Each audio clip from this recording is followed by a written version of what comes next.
Michael Postal says this little salt cutter. In Los Santos, a call is placed to the emergency medical dispatch every 5 minutes. For the brave men and women who call Station 7 home, it means another soul needs their life-giving touch. But who are these people who rush to pick up the pieces left behind by the violent, the depressed, and the needy? I met Tony at the Pillbox Hospital, and after clearing the state police background check, I grabbed my ride-along gear, and we went on shift. It wasn't long before we received our first call. A man out sightseeing had been involved in a hit-and-run and was bleeding out in the street.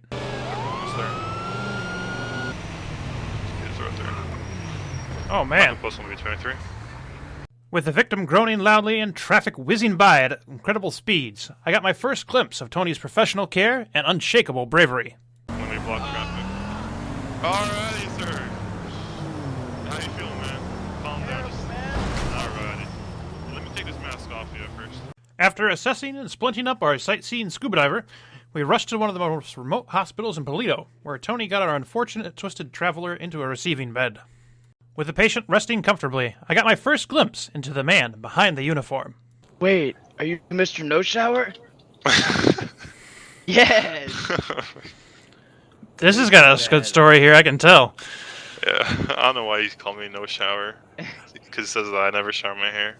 It's because I love you, man. Oh, I appreciate it, man. Our get-to-know-you session was unfortunately cut short, as we received a call of a hostage that needed assessment after a bank robbery. So what goes through your mind when you get a call like this? Nothing until until I get on scene. Usually, while I'm responding to the call, I would form up, the scenario in my head.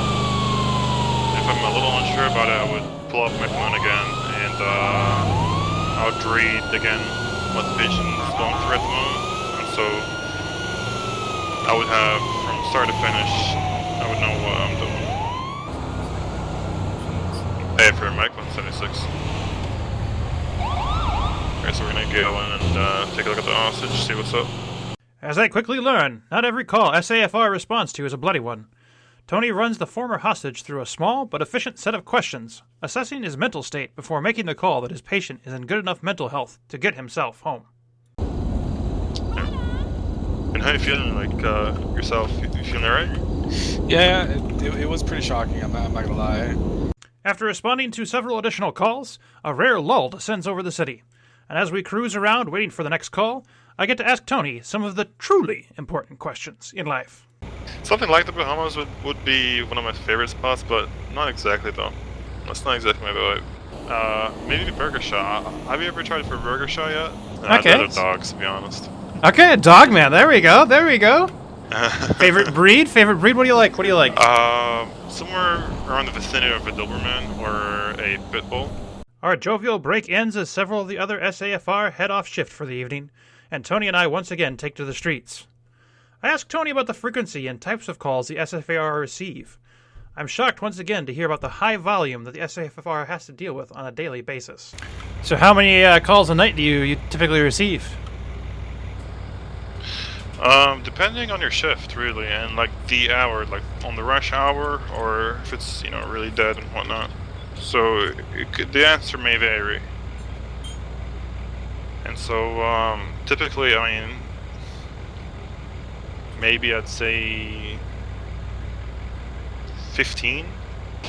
Now, especially back when it was snowing, we had a lot of calls. People just tripping and slipping. You name it. People getting knocked out from snowballs. Yeah, they get really cool when they just fall unconscious because everybody just loves snowball fights. Oh. And over here we have a perfect example of a local suicide. And oh, there you go. It's just mine. Thanks, man. But yeah, we try our best to keep them positive, and just like so, we got them back on the sidewalk. Now, calls like fire there'd mainly be, for example, in Benny's maybe, because there are gas tanks in there. If someone ever messes with the oxygen tanks or the gas tanks, whatever, or places like gas stations maybe. Somebody just crashes into one of those pumps. So, do you prefer the medical or do you prefer the fire? No, with me definitely medical. I don't want to be dealing with twisted patients. It's not long before the high volume that we were discussing just moments earlier hits full force. Yeah, we're getting a little stressed with calls right now. Would you mind responding to the other calls while you just treat him on scene and I'll transport him? That'd be perfect. Getting kind of crazy tonight, huh? Yeah, just now. It's insane. I don't know why. Just had a patient show up to the front desk. Had to rush in and put him to a bed. We've had like 6 or 7 calls right now, like within a span of like 5 minutes. Yeah, it's insane. He's got a bunch of road rash in their arms and He's a journalist. in cheek and a bruise on her arm and forehead.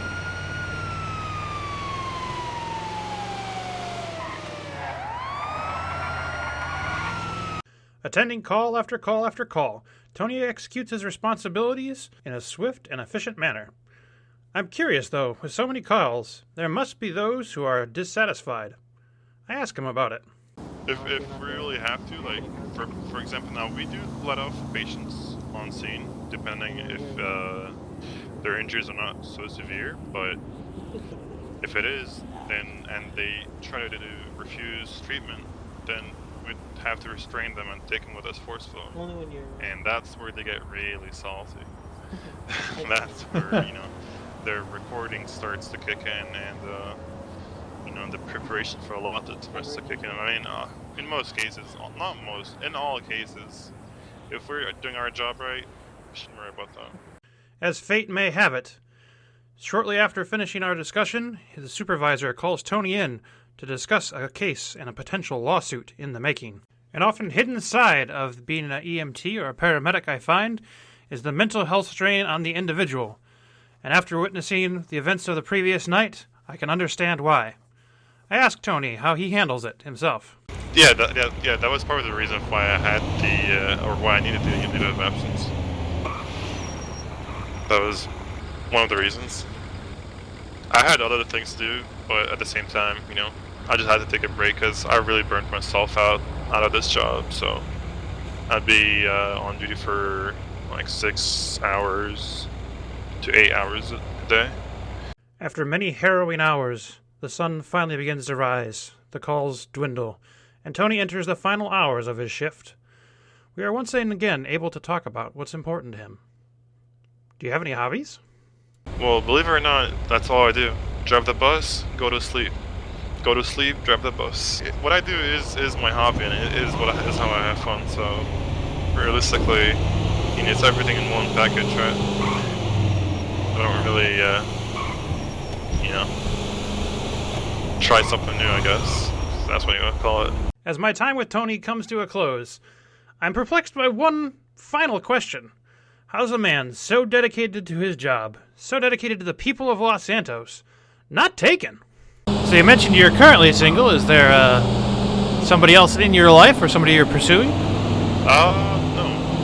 I am single. I'd rather do my job, because until I find the right person, but for now, I'm just doing my job, man.